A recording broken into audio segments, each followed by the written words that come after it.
Nah, pada video ini saya ingin menyampaikan sharing ya keprihatinan saya dan juga teman-teman yang lain atas kualitas pendidik ya, terutama dosen.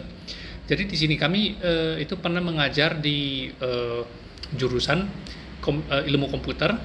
Jadi di situ kami dalam perjalanannya selama beberapa tahun kami menemukan beberapa hal yang seperti ini ya.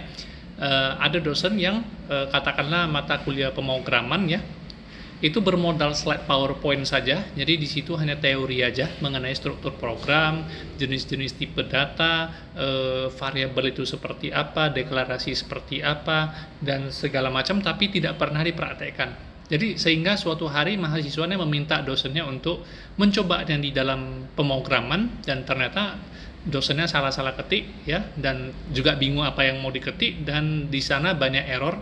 Dan ketika mahasiswa mencoba akan menemukan error, lalu tanyakan ke dosennya nggak tahu. Ada hal seperti itu tidak sedikit jumlahnya ya, tapi tidak semua ya, ingat. Nah, kemudian kami juga menemukan beberapa dosen yang mengajar mata kuliah algoritma, di mana mata kuliah algoritma itu kan harusnya mahasiswa itu diajarkan untuk problem solving.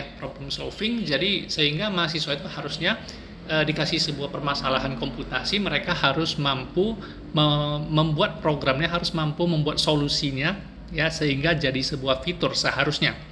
Tapi mayoritas dosen yang saya lihat itu berbeda gimana? Mayoritas dosen yang saya lihat itu ketika diberikan permasalahan komputasi, itu mereka tinggal import fitur lalu panggil fiturnya saja, udah selesai. Jadi algoritma apakah yang dipelajari oleh mahasiswa? Tidak ada ya. Malahan mahasiswa itu seolah-olah diajarkan untuk bermental instan, bermental tempe gitu ya.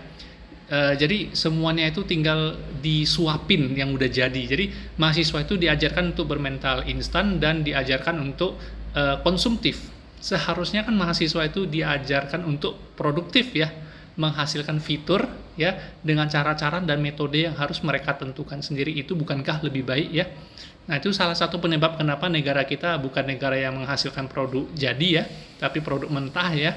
Kenapa? Karena pendidiknya saja juga seperti itu, langsung menggunakan tool jadi buatan orang lain gitu ya.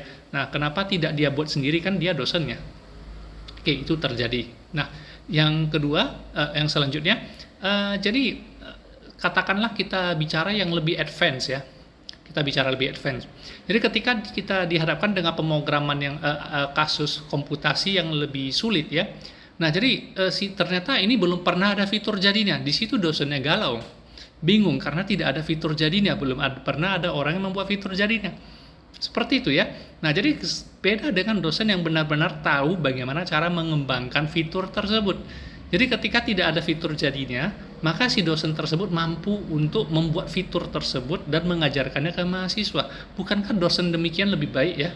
Dan setelah ditelusuri, ada beberapa teman yang berhasil mendapatkan informasi bahwa dosen-dosen yang seperti itu, yang suruh pakai fitur jadi itu, rupanya banyak di antara mereka, tidak sedikit di antara mereka yang ternyata skripsi S1-nya dibuat oleh joki ya, bahkan programnya juga dibuat oleh joki.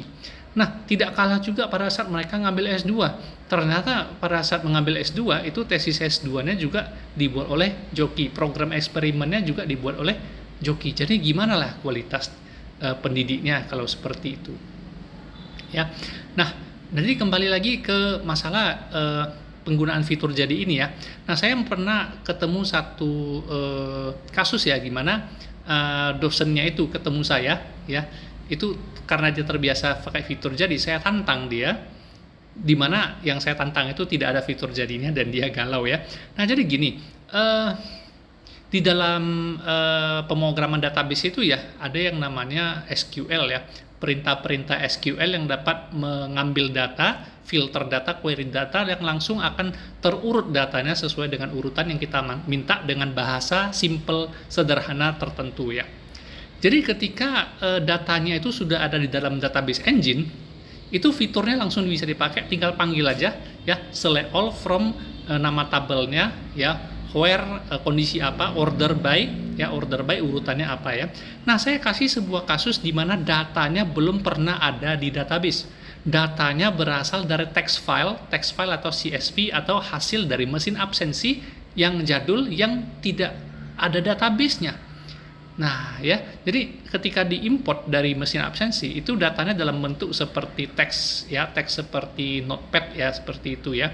Nah, jadi saya minta dosennya untuk silakan urutkan dengan fitur jadi yang biasa kamu pakai, dan dosennya galau. Kenapa galau? Karena dia tidak pernah belajar algoritma pengurutan, dia tidak pernah memogram sendiri algoritma pengurutan itu seperti apa. Lalu saya membuat sendiri programnya, saya tunjukkan kepada beliau bahwa saya buat program untuk membaca dari file, ya, lalu baca ke memori. Saya tunjukkan pemrograman memori yang tentunya dia juga bingung, dia tidak bisa. Ya, kemudian saya tunjukkan algoritma sorting yang saya pakai ke beliau, lalu beliau speechless ya. Nah, namun itu memang terjadi. Seperti itulah kira-kira sebagai kualitas sebagian besar pendidik di negara kita ya, namun tidak semua ya.